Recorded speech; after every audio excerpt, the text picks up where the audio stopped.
वक्त हल्ला बोल का है और जो विषय आज हम आपके सामने रख रहे हैं वो बेहद महत्वपूर्ण, मनमोहन सरकार पर कितने दाग। जी हां, ये सवाल इसलिए जन्मा है क्योंकि आज लगभग 12 साल बाद, जी हां ठीक 12 साल पहले, क्या सरकार बचाने के लिए तमिलनाडु के किसी चहेते जज को एक्सटेंशन और बाद में प्रमोशन तक दिया गया था? क्या इस जज पर लगे आरोपों से हर किसी ने आंखें मूंद ली थी?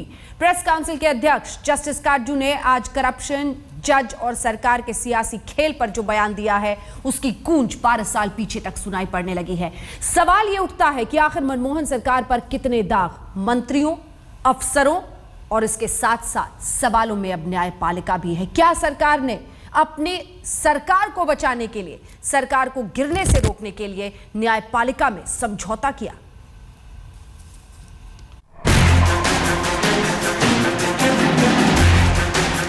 पूर्व जस्टिस मार्कंडे काटजू के सनसनीखेज खुलासे के बाद राज्यसभा में जोरदार हंगामा हुआ। पिछली सरकार से जवाब मांगा गया, लोकसभा में कांग्रेस को घेरा गया।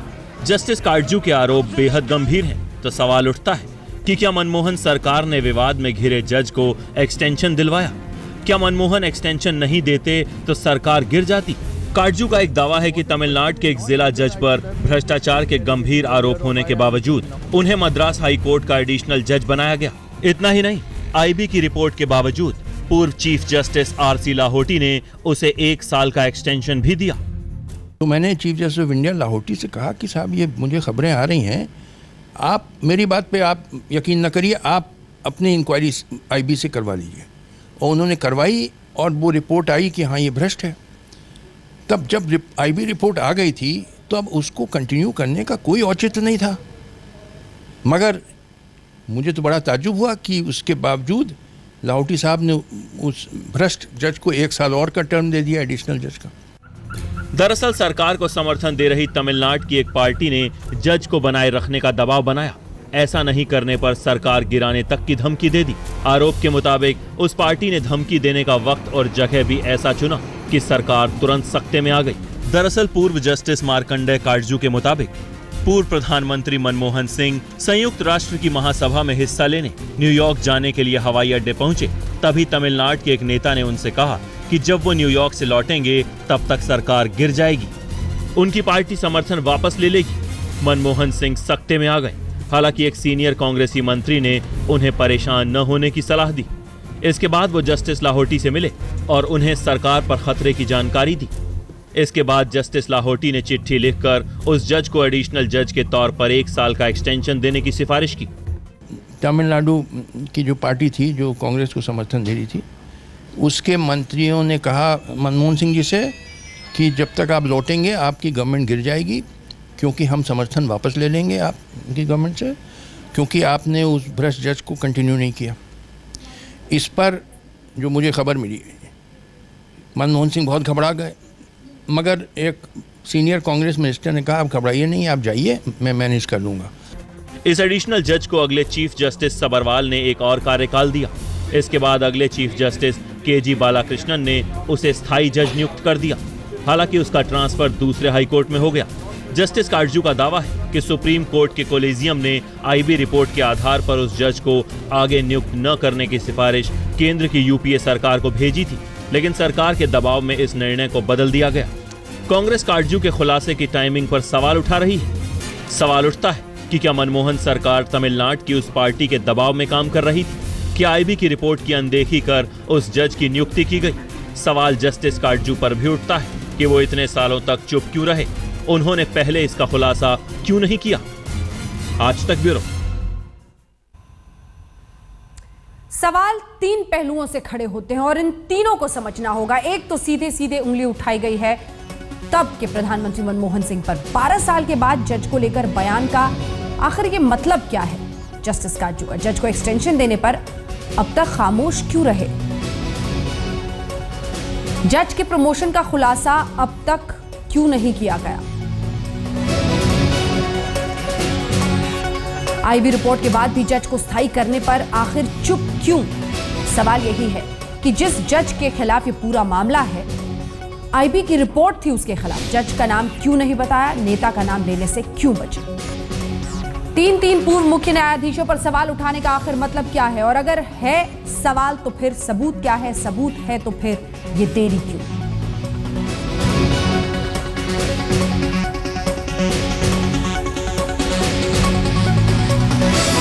कई सारे गंभीर सवाल खड़े होते हैं, जिसमें आपको बता दें दरअसल एक जज की एक्सटेंशन, फिर दूसरा एक्सटेंशन और फिर उसको परमानेंट करने को लेकर यह विवाद है। जस्टिस काटजू का कहना है कि इसके लिए नियम कानून को तोड़ा गया, आईबी की रिपोर्ट की अनदेखी की गई, और यह सब कुछ हुआ क्योंकि प्रधानमंत्री मनमोहन सिंह को उस वक्त डर था कि उनकी सरकार गिर जाएगी। यूनाइटेड नेशंस के कार्यक्रम के लिए वो जा रहे थे। इसी बीच एक तमिलनाडु के मंत्री और प्रधानमंत्री के बीच एयरपोर्ट पर मुलाकात, जिसमें यह बात कि लौटने तक आपकी सरकार गिर जाएगी, फिर यह वादा कि लौटने के पहले तक काम हो जाएगा। उसमें आरोप यही है, जस्टिस काटजू का आरोप है कि जज को एक्सटेंशन दिया गया, एक ऐसे भ्रष्ट जज को जिसके खिलाफ आईबी की रिपोर्ट थी। सुप्रीम कोर्ट के एक कोलिजियम ने जिसके खिलाफ रिपोर्ट दी थी और कहा था कि उसका काम खत्म होना चाहिए, उसे निकाला जाना चाहिए। उसको न सिर्फ एक्सटेंशन मिला जस्टिस लाहौटी की तरफ से, बल्कि जस्टिस अग्रवाल ने भी एक्सटेंशन दिया, दूसरा एक्सटेंशन, और फिर chief justice of India Balakrishnan ने उनको स्थायी पद दे दिया। यह संगीन इल्जाम है और मनमोहन सिंह पर न जाने कितने घोटालों के आरोप लगे, कई सारे घोटाले।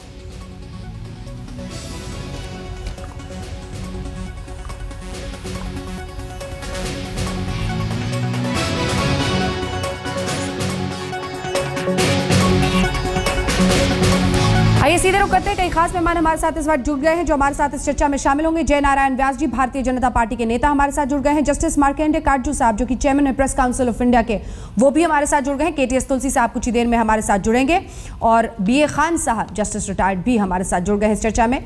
आप सबका रुख करूंगी, लेकिन क्या मार्कंडेय काटजू साहब आप हमें सुन पा रहे हैं?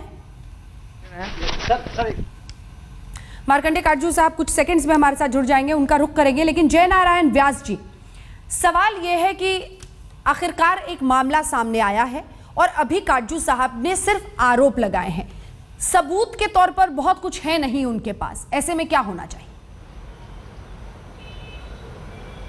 देखिए, ये जो बात काटजू साहब ने कही है, मैं मानता हूं कि पूरी उन्होंने जिम्मेवारी से कही है। जब काटजू साहब जैसे एक बड़े इंसान के पास से जब बात आती है, तो मैं मानता हूं कि प्रूफ उनके बात में कहीं ना कहीं आ ही गया है। वैसे देखे तो कि उन्होंने, क्योंकि खुद वो गवाह थे, उसके नाम नहीं दिए हैं, बाकी की सब चीजें उसमें से इंगित है। तो ये जो चिंता का विषय है आज, वो ये है कि इस तरह की जो शुरुआत वैसे देखे तो कमिटेड जुडिशियरी की इमरजेंसी के टाइम से हुई, तब से जाके आज तक कहीं ना कहीं एग्जीक्यूटिव का जुडिशियरी के ऊपर हाथ रहे। हाँ। और जुडिशियरी एग्जीक्यूटिव के ट्यून्स पे नाचती रहे। लेकिन जय नारायण व्यास जी, एक सेकंड जय नारायण व्यास जी, सवाल ये है कि ठीक है, एक महत्वपूर्ण खुलासा उन्होंने किया है। सबसे पहली बात है टाइमिंग की, जो टाइमिंग उन्होंने चूज की है, जो देरी उन्होंने की है, और यही वही काटजू साहब हैं जो नरेंद्र मोदी के खिलाफ भी लिखते रहे हैं। तब तो आपकी पार्टी इनके खिलाफ बोलती थी, आज चूंकि उंगली मनमोहन सिंह पर उठा रहे हैं तो बिना सबूत के भी आप समर्थन करने को तैयार हैं। देखिए, मैं किसी के फॉर और अगेंस्ट में बात नहीं कर रहा हूं, आप ये बात समझ लीजिए। ये जो बातें हैं आजकल आप देखिए तो पूरे देश में एक चर्चा का विषय बनी हुई है। जुडिशरी में जो अभी करप्शन की बातें हैं, जहां तक लोअर जुडिशरी का सवाल है, वहां तक तो काफी खुलकर सामने आई। आज लोअर जुडिशरी में, अब ये हायर जुडिशरी में तो कई इक्के दुक्के ये ऐसे ब्लैक शिप्स होंगे। लोअर जुडिशरी में तो आजकल रैम्पेंट करप्शन के किस्से बाहर आने लगे हैं। तो ये बात को नजरअंदाज करना कि काटजू साहब ने कही है इसीलिए नजरअंदाज करना, मैं न मनमोहन सिंह जी की बात करना चाहूंगा, न काटजू साहब ने क्या पहले कहा था, किसके बारे में कहा था, उसकी बात करना चाहूंगा। ठीक है। मैं मानता हूं कि इसको जो पूर्व भूमिका है, वो पूर्व भूमिका और सही मायने में इसको समझकर आगे इसका इलाज क्या किया जाए, उस दिशा में एक डिबेट इस देश में होना चाहिए। बीए खान साहब, बहस तो हुई है, ऐसा नहीं है, पहले भी बहस हुई है, लेकिन कहीं लॉजिकल कंक्लूजन तक यानी तार्किक अंत तक बात पहुंचती नहीं है। सवाल यह है कि जुडिशरी के अंदर जो कुछ हो रहा है, रिटायर होने के बाद कई लोग सामने आते हैं, बताते हैं, लेकिन सच फिर भी छिप कर रह जाता है। कैसे आएगा ये पूरा सच, क्योंकि ये शायद सबसे बड़ी बीमारी है किसी लोकतंत्र के लिए। हाँ, मैं पहले ये बताऊं कि मेरी समझ से बाहर है कि ये विषय पे जो आप चर्चा कर रहे हैं ये तो हिस्ट्री है, 10 साल पुराना एक वाक़ा है। और हमको ये मालूम नहीं कि काटजू साहब ने किस मकसद के लिए आज इसको एक खबर बना के पेश किया। मुझे ये भी हैरत हो रही है कि जिस अखबार में ये खबर छपी है, क्या उस अखबार के न्यूज़ रीडर को ये फ़र्क नहीं समझ आ रहा है कि हिस्ट्री और खबर में क्या फ़र्क है। ये 10 साल पुराना वाक़ा 2004 से 2007 तक इस पर काफ़ी चर्चा हुई, इस पर काफ़ी लेन देन हुई, इस पर 3 चीफ जस्टिस ने आपस में विचार समझ किया। हाँ। इसमें सुप्रीम कोर्ट में एक केस लगाया शांति भूषण साहब ने पब्लिक इंटरेस्ट लिटिगेशन में कि इस जज साहब को मुस्तकिल नहीं बनाना चाहिए। दूसरी बात, ये जज साहब अब गुजर चुके हैं और गुजरने के बाद किसी के उस पर चर्चा करना मेरे ख्याल में वो ठीक भी नहीं है जी, और उसमें कोई अदब की बात भी नहीं। सुनिए पहले मैं एक सवाल आपसे पूछना चाहती हूँ, लेकिन उससे पहले अपने दर्शकों को हम दिखा रहे हैं दरअसल 3 पूर्व चीफ जस्टिस पर, एक तो आरसी लाहौटी साहब पर, फिर जस्टिस वाई.के. साबरवाल पर और फिर जस्टिस बालाकृष्णन। तीनों पर उंगली उठाई है अपने इस लेख के जरिए जस्टिस काटजू ने और सीधे सीधे आरोप लगाए हैं कि एक भ्रष्ट जज को, जिसके खिलाफ आईबी की रिपोर्ट थी, सुप्रीम कोर्ट के कलीजियम का फैसला था जिसके खिलाफ, उसको बाकायदा 2 बार एक्सटेंशन दिया गया, फिर स्थायी पद दे दिया गया। खान साहब, इतिहास हो या खबर हो, सच सच होता है और झूठ झूठ। अगर ये सच है तब क्या है दांव पर लोकतंत्र का? इसका जवाब दीजिए। नहीं, मकसद क्या है इसका? देखिए, पहले समझने की नहीं, बात, मकसद से सच, मकसद पर हम सवाल कर सकते हैं खान साहब, मकसद पर हम सवाल कर सकते हैं, लेकिन आप कालीन के नीचे नहीं डाल सकते हैं ये छिपाकर कि अगर वो सच हुआ तब क्या है दांव पर? क्या ये? अरे देखिए मैडम, ये कोई नई बात है नहीं। जुडिशरी के खिलाफ ऐसे आरोप कई साल से आ रहे हैं, ये भी कोई नई बात नहीं है कि जुडिशरी में करप्शन है। नई बात ये है कि एक अखबार का बैनर हेडलाइन आज 10 साल का पुराने वाक़ा को क्यों बनाया जा रहा है। लेकिन बात सुनिए, आम लोगों को प्रोसीजर पता नहीं है। काटजू साहब इस हाईकोर्ट के चीफ जस्टिस रहे हैं और 2007 तक रहे हैं। उसके बाद मेरे जानिशीन बने दिल्ली हाई कोर्ट में। 2007 तक इस जज साहब का जो एक्सटेंशन हुआ मुझे नहीं मालूम, वो तो चीफ जस्टिस के रिकमेंडेशन पे होता है। अगर काटजू साहब ने इस जज साहब को कहीं रिकमेंड किया होगा अपने दौरी इख्तिदार में, आज क्या कह रहे हैं वो कि इस चीफ जस्टिस, उस जज के खिलाफ ये इल्ज़ाम है, ये इल्ज़ाम है, ये इल्ज़ाम। नंबर 1। नंबर 2, 3 चीफ जस्टिसों ने, ये सुप्रीम कोर्ट के जजमेंट भी आया है जो जस्टिस पसायत ने दिया है जी। और जिसमें एक चिट्ठी चीफ जस्टिस साहब की, लाहौटी साहब की बरामद हुई, जिसमें उन्होंने कहा कि हम गवर्नमेंट के कहने पे इस जज साहब को एक्सटेंड इसका टर्म करते हैं। देखिए, प्रोसीजर ये है कि तकर्री जो एक जज की होती है, एडिशनल जज का एक्सटेंशन, वो सरकार के इख्तियार में है। ये नहीं है कि उससे कोई आफत आ गई और जुडिशरी की आजादी पे कोई जबरदस्त धक्का लगाया, दचका लगा। ठीक है, आपकी इसी बात से हम एक ब्रेक के लिए रुक रहे हैं। तो क्या लगाए हैं जस्टिस काटजू ने, आइए जरा आपको बताते हैं। उनका ये कहना है कि प्रधानमंत्री मनमोहन सिंह ने अपनी सरकार बचाने के लिए समझौता किया, भ्रष्ट जज का प्रमोशन कराया। जस्टिस लाहौटी, कुल 3 पूर्व जस्टिस पर वो आरोप लगा रहे हैं। जस्टिस आरसी लाहौटी ने भ्रष्ट जज को 1 साल का एक्सटेंशन दिया। आईबी की रिपोर्ट थी उस जज के खिलाफ, जिसके बाद सुप्रीम कोर्ट की कलीजियम ने यह कहा था कि उनकी सेवा समाप्त करने की स्थिति है। बावजूद इसके जस्टिस वाई.के. साबरवाल ने लाहौटी के बाद दोबारा एक्सटेंशन दिया, यानी 2 बार एक्सटेंशन। पहली बार लाहौटी साहब ने दिया, फिर साबरवाल ने दिया और उसके बाद जस्टिस बालाकृष्णन ने भ्रष्ट जज को स्थायी कर दिया।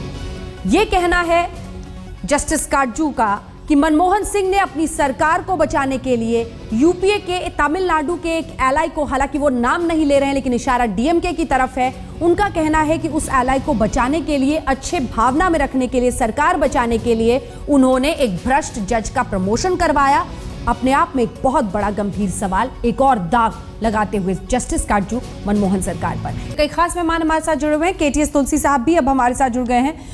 तुलसी साहब, चूंकि अब आप इस बहस में जुड़े हैं, कुल मिलाकर सवाल यही है कि मनमोहन सिंह सरकार पर न जाने कितने सारे इल्जाम लगे, लेकिन एक सबसे बड़ा अगर आरोप में जरा भी वजन है तो ये बात सामने आती है कि क्या न्यायपालिका तक पर दाग, क्या सरकार बचाने के लिए कि किसी भी हाल में मनमोहन सरकार बची रहे, इस हद तक जा सकती है कोई सरकार? क्योंकि खान साहब कह रहे हैं कि जुडिशरी पर इस तरह के इल्जाम तो लगते रहे। मगर मैं समझता हूं कि इस वक्त जो सबसे ज़्यादा इम्पॉर्टेंट बात यह है कि कॉलेजियम के काम करने की स्थिति के ऊपर ये एक बहुत बड़ा धब्बा है। और जस्टिस काटजू तो उस वक्त भी कहते रहे, उन्होंने वक्फ बोर्ड के केस में बाकायदा ये कहा था कि इलाहाबाद हाई कोर्ट के जजेस के ख़िलाफ़ बहुत शिकायतें हैं। और वैसे जस्टिस कृष्णा अय्यर तब से कह रहे हैं कि जजेस की नियुक्ति में कोई सिद्धांत नहीं है, कोई जनता की राय नहीं ली जाती है, कोई तहकीकात नहीं की जाती है और एनार्की प्रिवेल्स। अंग्रेजी में जो उन्होंने कहा है मैं कोट कर सकता हूँ कि there is no structure to hear the public in the process of selection, no principle is laid down, no investigation is made and a sort of anarchy prevails. ये जस्टिस कृष्णा अय्यर जो सुप्रीम कोर्ट के सबसे महान न्यायाधीश हुए हैं, उनका कहना है।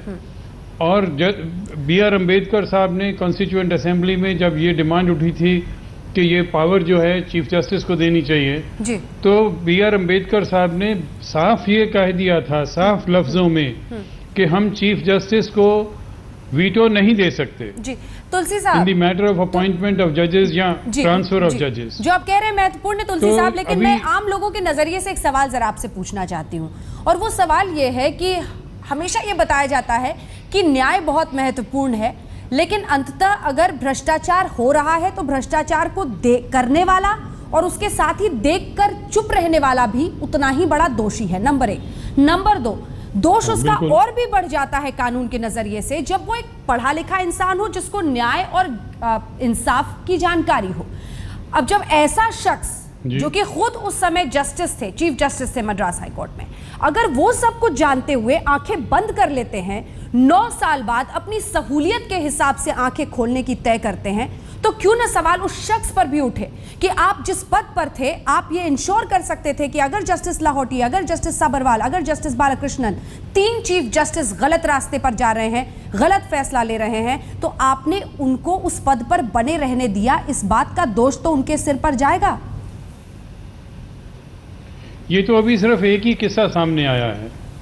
सवाल तो ये है कि ये क्योंकि सारी सीक्रेट बातें होती हैं, जनता ना तो पार्लियामेंट के सामने कोई तहकीकात होती है, जिस तरह से अमेरिका में सेनेट कमेटी और जुडिशियल कमेटी ऑफ सेनेट है, वहाँ पे पब्लिक हियरिंग होती है with regard to the suitability of any जज, any nominee of the president, और उसके ऊपर एविडेंस रिकॉर्ड होता है, गवाह आते हैं, जो नॉमिनी को अपोज करते हैं वो गवाह लेके आते हैं, वो डॉक्यूमेंट्स पेश करते हैं, और सेनेट कमेटी की पब्लिक हियरिंग होती है, मीडिया उसमें रहता है, सारी चीज़ पब्लिक सार्वजनिक होती है।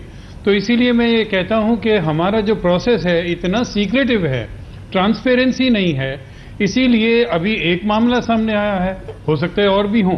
तुलसी साहब, जस्टिस काटजू 9 साल बाद क्यों मीडिया में आए? 9 साल पहले वो ये कर सकते थे।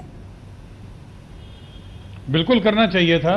वो उस वक्त सार्वजनिक करते, चाहे वो रिजाइन करके करते, इस्तीफा दे देते, मगर उस वक्त अगर इशू रेज करते, क्योंकि हर एक चीफ जस्टिस ने तकरीबन ये एक्नॉलेज किया है कि 20% से 25% करप्शन जुडिशरी में है जी। अगर जुडिशरी में करप्शन 20% या 25% है, तो मैं ये जानना चाहता हूं कि आज तक कोई जज जेल क्यों नहीं गया? बिल्कुल, आखिर कानून तो है, प्रिवेंशन ऑफ करप्शन एक्ट तो सुप्रीम कोर्ट ने ये ले डाउन किया है कि जजेस को भी अप्लाई करता है, और अगर करप्शन है, मगर रिटायर होने के बाद मानते हैं चीफ जस्टिस, बिल्कुल, जब ऑफिस में होते हैं तो वो कहते हैं कि कोई करप्शन नहीं है। ये अकाउंटेबिलिटी कैसे आएगी जय नारायण व्यास जी? आपकी सरकार क्या करेगी? जुडिशियल अकाउंटेबिलिटी बिल की बात बार बार होती है, लेकिन कुल मिलाकर सवाल वहीं पर आकर रुक जाता है कि कालीन के नीचे सब कुछ डाल दीजिए। रिटायरमेंट के बाद कोई बोलता है, उसकी बात पर 1-2 दिन बहस होती है मीडिया में, फिर सब कुछ वैसे ही कालीन के नीचे कतरनों को डाल दिया जाता है। आपकी सरकार कितनी गंभीर है इस विषय पर? क्योंकि ये लोकतंत्र को दीमक की तरह खाता है अगर आपकी जुडिशरी इस तरह से उस पर भ्रष्टाचार के आरोप लगते हैं।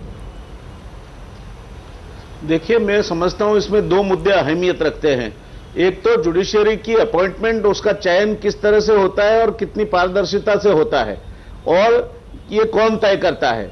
अगर आप कॉलेजियम के जरिए ही अपने आप के ही वो अंधा बांटे रेवड़ी और खुद को दे उस तरह ही उसकी सिलेक्शन करते रहोगे तो मैं नहीं मानता कि जो तुलसी साहब ने बोला इस तरह की कोई सिलेक्शन प्रोसेस में कोई आ सकता है। और जुडिशियल अपॉइंटमेंट्स कमीशन जैसी एक बॉडी हो, कॉन्स्टिट्यूशनल बॉडी हो, पब्लिक हियरिंग हो और उसके जरिए जो भी हो वो तय हो। मैं समझता हूं एक मुद्दा तो ये होना चाहिए। दूसरा मुद्दा मेरे ख्याल से इससे भी और अहमियत रखता है, क्यों ये जो सिटिंग चीफ जस्टिस है वो क्यों इतनी कॉम्प्रोमाइज करते हैं, क्यों ये आगे पीछे झुक जाते हैं? क्योंकि हर एक को रिटायरमेंट के बाद कहीं ना कहीं किसी न किसी चीज की तलाश है, वो कहीं ना कहीं अपने आप को सेटल करना चाहते हैं।